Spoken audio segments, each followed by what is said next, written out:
Happy Tuesday, Fintech fam. Welcome to the March 4th edition of your Inbox Last Night, the Fintech news show that gets you caught up faster than a BNPL purchase decision during a holiday sale. You know, I tried explaining to my kid how Bitcoin works the other day. After 10 minutes, she asked if it was like Chuck E. Cheese tokens, but for adults. And honestly, she's not entirely wrong.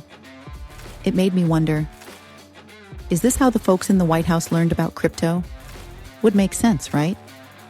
We've got a packed show today.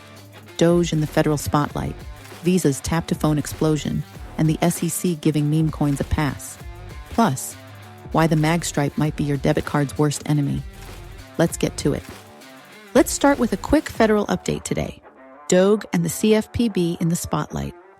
The government and crypto, two things that mix about as well as oil and water, but they keep trying.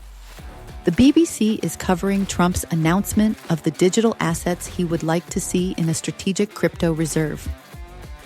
President Trump is going all in on digital assets, announcing a strategic crypto reserve featuring Bitcoin, Ethereum, XRP, Solana, and Cardano. The market reacted faster than a trader with a hot stock tip, sending prices for all five soaring. Trump says this move will position the U.S. as the crypto capital of the world. Meanwhile, somewhere in Washington, a group of regulators just collectively sighed. Kelly Dry and Warren authored a piece on the Democratic AGs fighting to save the CFPB. As we've reported here before, 23 Democratic attorneys general are filing an Amicus brief warning against dismantling the CFPB. They argue that losing the bureau would leave large banks with less oversight, cut off consumer protection tools, and make it harder for states to crack down on financial fraud. Basically, they're saying, let's not break something that actually works. Shifting gears now to the big industry trends in the popular industry news sources. What's shaping Fintech's future? The Motley Fool is covering Lending Club's recovery play. Lending Club, down 75% from its 2021 highs, is on the comeback trail. Thanks to its structured loan certificate, SLC program, asset managers are coming back to its marketplace, and Fitch just gave its latest $100 million in SLC, A notes and investment grade rating. Translation? Lending Club is pulling a Fintech version of the Rocky montage. Bruised, but gearing up for a comeback. Digital Transactions reports that Visa's tap-to-phone technology is blowing up, with 200% year-over-year growth globally. The US, UK, and Brazil are leading the charge, with barbershops, restaurants, and retailers jumping on board. Small businesses love it, and Visa is basically saying, hey, who needs a card reader when you have a smartphone? Payments Dive says Sezzle is proving that buy now, pay later, BNPL, isn't just about impulse purchases anymore. In Q4 2024, its revenue doubled to $98.2 million, and it's expanding into financial wellness tools. It looks like BNPL is growing up, no longer just for trendy sneakers, but now a responsible part of your financial health. Mondaq finally brings us the long-awaited AI copyright infringement ruling. If you're like me, and I know you're not, you've been waiting on this one with bated breath, folks. Well, the U.S. District Court for the Third Circuit just ruled against AI companies using copyrighted material to train models. The case involved Thomson Reuters, which argued that their legal research tools were getting ripped off. The court agreed, rejecting fair use defenses and sending a clear message. If you want good AI training data, you'll have to pay for it. Now over to the never-boring world of crypto. Phenom Pro asks, is altcoin season incoming? Altcoin investors, your time may be coming. Analysts say the market cycle is entering a risk-on phase, meaning institutional money could flow into altcoins. The SEC's dropped Uniswap lawsuit also sets a precedent for protocols to legally buy back their tokens, which could drive up prices for tokens with real revenue. Translation? If your portfolio is filled with obscure coins, you might not be crazy after all. I highly recommend this one, folks. Whether you're trying to get a handle on this crypto stuff or trading daily, it's a sweeping piece with lots of detail. The Defiant has done a comprehensive story on the SEC clarification on Memecoins. This was a bombshell yesterday, and the defiant is breaking it down. The SEC has declared that Memecoins are not securities. Their reasoning? Memecoins don't generate yield, don't promise future profits, and frankly, don't make a lot of sense. This means Doge, Shiba, and whatever meme-based coin pops up next won't be subject to SEC regulation, for now. Now over to the AI and Fintech report. The machines are learning, but still making mistakes. AI keeps making waves in Fintech, and not always for the right reasons. Jessica Washington of the Atlanta Fed has a piece called Magstripe, the fraud magnet. Did you know the US is one of the few countries still using Magstripe on debit cards? That might explain why counterfeit card fraud is still a problem. The UK phased out Magstripes years ago, and fraud levels dropped to their lowest point ever. Meanwhile, US fraud rates are rising when debit cards are used without a PIN, proving that hackers love old technology almost as much as they love easy money.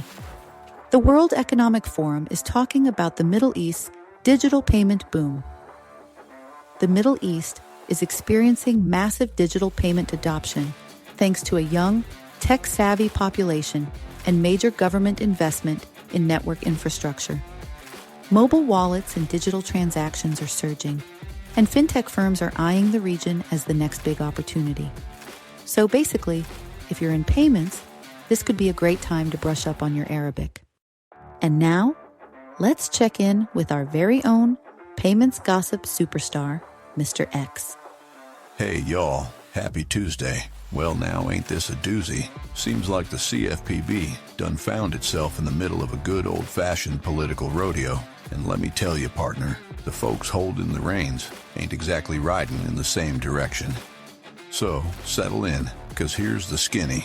5 men on a phone call, a 3-phase wind-down plan, and a director playing ghost. I bet you're thinking this sounds like the plot to a John Grisham novel, right? Nope. Just another Tuesday in Washington. Turns out, while the rest of us were busy reading the tea leaves on whether the CFPB could still have a pulse by summer, there's been stuff happening behind the scenes. Turns out, the Bureau's very own Mark Vaught and Eric Martinez have been running what looks like a quiet exit strategy, complete with contingency plans, corporate whispering, and a roadmap to nowhere. Now, I'm no fortune teller, but if this don't scream someone knows something the rest of us don't, I don't know what does.